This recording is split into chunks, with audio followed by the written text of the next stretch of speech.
Assalamualaikum warahmatullahi wabarakatuh. Halo teman-teman, di sini saya akan mewawancarai salah satu, ya bisa dibilang teman saya dari SMP, SMA. Perkenalan dulu, saya Ilham Putra Firmansyah dan ini Mas Farhan Muhammad Hafid. Langsung saja Mas, bagaimana kabarnya hari ini? Alhamdulillah baik. Baik ya, oh ya. Langsung saja Mas, ini saya mau tanya-tanya soal ini kan Mas kebetulan ketua dari organisasi KSEI ya? Iya betul. Kalau boleh tahu KSEI itu organisasi apa ya Mas? Oke. KSEI. Jadi biasa dipanggil itu KSEI. Di sini KSEI itu adalah kelompok studi ekonomi Islam, Mas. Nah, KSEI ini di UIN Salatiga itu adalah unit kegiatan mahasiswa di lingkup Universitas Islam Negeri Salatiga. Nah, di sini KSEI itu adalah suatu organisasi yang dimana menjunjung tinggi ukhuwah, dakwah, dan ilmiah. Nah, di sini yang adalah salah satu UKM yang bergelut di bidang ekonomi syariah di ilmu pengetahuan seperti itu. Lebih ke apa? Ya kita ada ekonomi tapi kita ke ekonomi yang Islam banget, ekonomi syariah gitu. Jadi aturan-aturannya ngikut ya Islam gitu. Iya betul. Kenapa kok Mas Farhan ini punya niatan jadi ketua KSEI ini?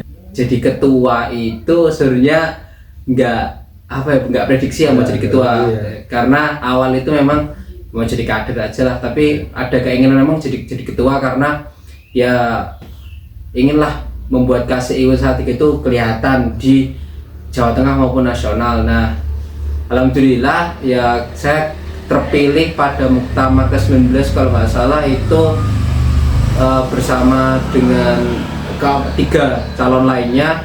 Itu alhamdulillah saya terpilih, dan padahal saya yang dari Fakultas Syariah yang notabene itu hukum, dan anak-anak lain itu kebanyakan dari Fakultas Ekonomi Bisnis Islam itu dari Ekonomi Syariah dan Fakultas Syariah, dan alhamdulillah saya kepilih karena saya ya laki satu-satunya juga, dan ada satu laki-laki tapi di ATN nggak terlalu nyambung gitu. Jadi alasan jadi ketua itu ya ingin jadi pemimpin juga sih, karena ya awalan itu kan ya pengen menjadikan KSEI meskipun sekarang ya belum mencapai target, tapi kan sudah lumayan menjalani setengah periode ini saya menjadi ketua itu sudah lumayan lah dalam kegiatannya gitu. Oh, jadi intinya nggak ada niatan khusus ya, nggak ada tujuan buat jadi ketua, tapi ya dilalahi ya bahasa tiba-tiba udah jadi ketua gitu aja. Oke, terus apa sih yang mau Mas capai ini sebagai ketua KSEI ini?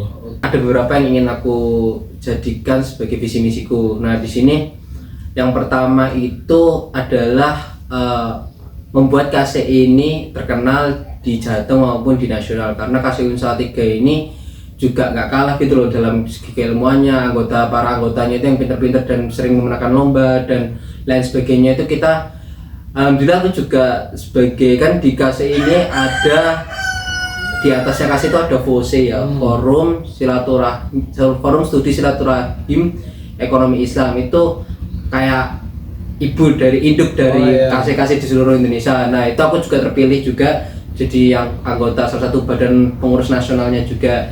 Nah, kebetulan UIN Salatiga itu sekarang juga terkenal juga dikarenakan koordinator regionalnya itu juga sama dari UIN Salatiga, dan beberapa Bapernas itu juga dari Salatiga.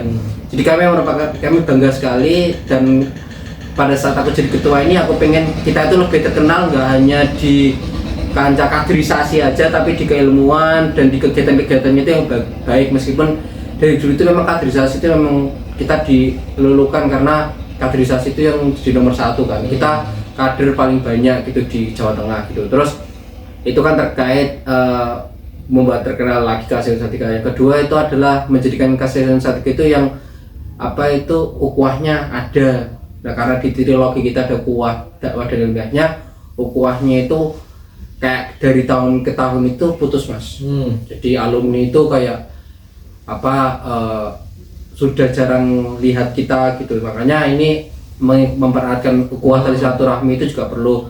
Lalu yang terakhir yaitu kolaborasi internal maupun eksternal di lingkup kampus maupun di luar kampus itu harus ditingkatkan lagi, karena alhamdulillah juga saya itu kan Universitas UIN Salatiga itu kan ada KKN, tetapi di punya saya itu akhirnya nggak KKN, Mas. Karena program kerja saya itu dikonversi menjadi KKM, pengabdian masyarakat. Jadi kami itu juga ada trilogi kedua, kami itu ada dakwah, yaitu kami juga mendakwahkan atau membimbing ekonomi Islam di Kabupaten Semarang kemarin. Jadi kayak semi KKM tapi pengabdian masyarakat gitu. Lalu ini kegiatan kita juga yang ilmiah itu ya menambahkan apa yang tadi kan kolaborasi. Kita UKMKC itu nggak cuma hanya membumi tapi melangit juga sih hasilnya kan, karena UKMKC ini sekarang juga mau melaksanakan kegiatan Saiman, Syariah Economic Intellectual Muslim of UIN. Jadi di sini Saiman itu kita akan ada agenda yaitu seminar internasional dan seminar nasional. Di sini ada mau international conference yang dimana nanti itu kita nggak hanya bekerjasama dengan dalam negeri, tapi kita bekerjasama dengan luar negeri.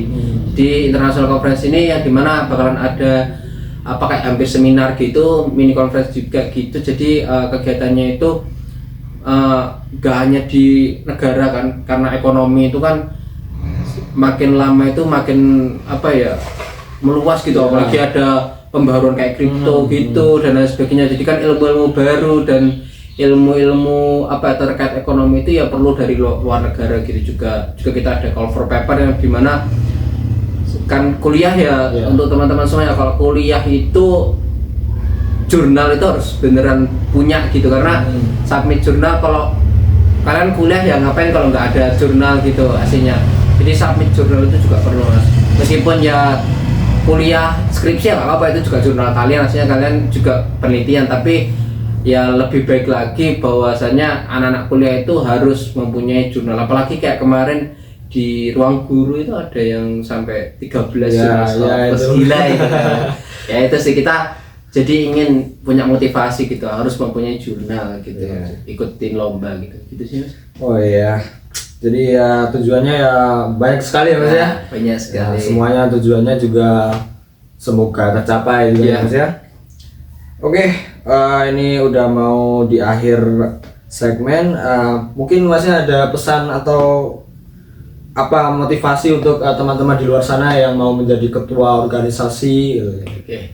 Nah, mungkin buat teman-teman semuanya, jadi ketua itu yang penting kalian menguasai diri kalian sendiri dulu. Bahwasanya kalau misalnya kalian mau ingin jadi ketua, itu yang penting kalian paham terkait diri kalian sendiri itu. Kalian punya tujuan dalam diri kalian, baru kalian mau jadi ketua.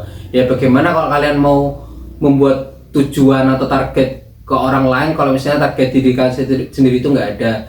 Terus karena aku juga kuliah di Islam, yang penting itu khairun nas anfa'uhum linnas, sebaik-baik manusia dan yang bermanfaat bagi orang lain. Jadi ketua itu nggak mikirin dirinya sendiri. Ketua itu bukan hanya ingin individual, tapi yang baik untuk maslahat umat. Jadi kita itu sebagai kalau mau jadi ketua itu ya nggak hanya mikirin diri kita, tapi mikirin banyak orang, karena ya memang benar tujuan dari organisasi itu adalah tujuan bersama. Tetapi kalau misalnya ketuanya itu ya juga tidak memperhatikan maslahat anggotanya, ya buat apa dia jadi ketua seperti itu. Jadi ya dalil yang tadi aku sampaikan itu sangatlah butuh buat para ketua yang ingin mau menjadi maksudnya para orang yang ingin mau jadi ketua gitu. Karena kalau misalnya kalian tidak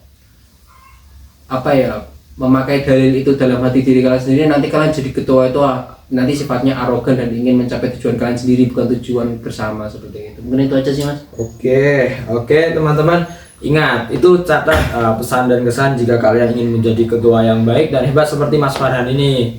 Oke, baik mas, terima kasih atas ceritanya yang sangat luar biasa dan menginspirasi ini.